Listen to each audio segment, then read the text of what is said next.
Hello students, आज हम exercise का प्रॉब्लम 1.5 डिस्कस करेंगे।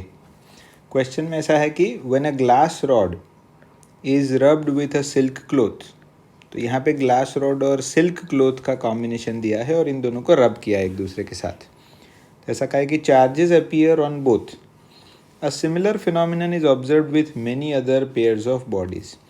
हमने अगर टेक्स्ट बुक में एग्जाम्पल देखा हो तो ग्लास रॉड के साथ में एक प्लास्टिक रॉड भी होता था और सिल्क क्लॉथ की जगह पे हम वूल से भी रब करते थे। ठीक है, तो ये कुछ पेयर्स की बात हो गई।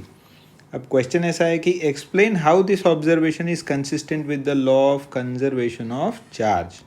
ओके, तो देखिए, सबसे पहले तो हम ये बात कर लेते हैं कि चार्ज ट्रांसफ़र जो एक ऑब्जेक्ट से दूसरे ऑब्जेक्ट पे होता है, ठीक है, उसके कितने प्रोसेसेस हमने सीखे थे। तो पहला था चार्जिंग बाय कंडक्शन।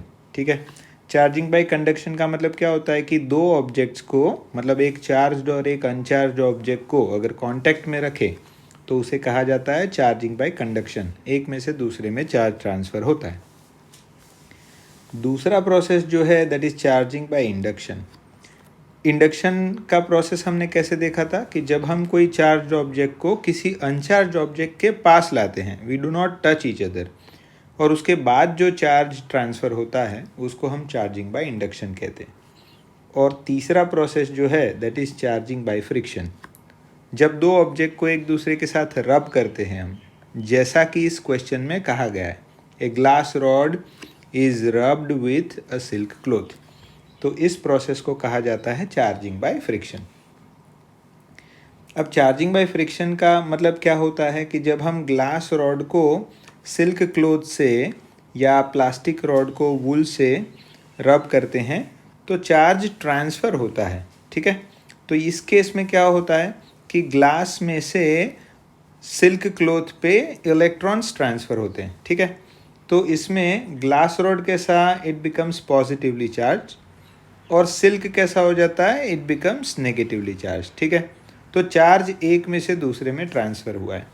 अब अगर हम पहले की बात करें, दैट मीन्स बिफोर, पहले कैसा था, the net charge was zero क्योंकि दोनों अनचार्ज्ड थे। अब जितना इलेक्ट्रॉन्स ग्लास में से सिल्क में ट्रांसफ़र हुआ उतना ही ग्लास पॉजिटिवली चार्ज हुआ। तो the net charge on glass plus silk, हमें ग्लास और सिल्क को एक सिस्टम के तौर पे देखना है।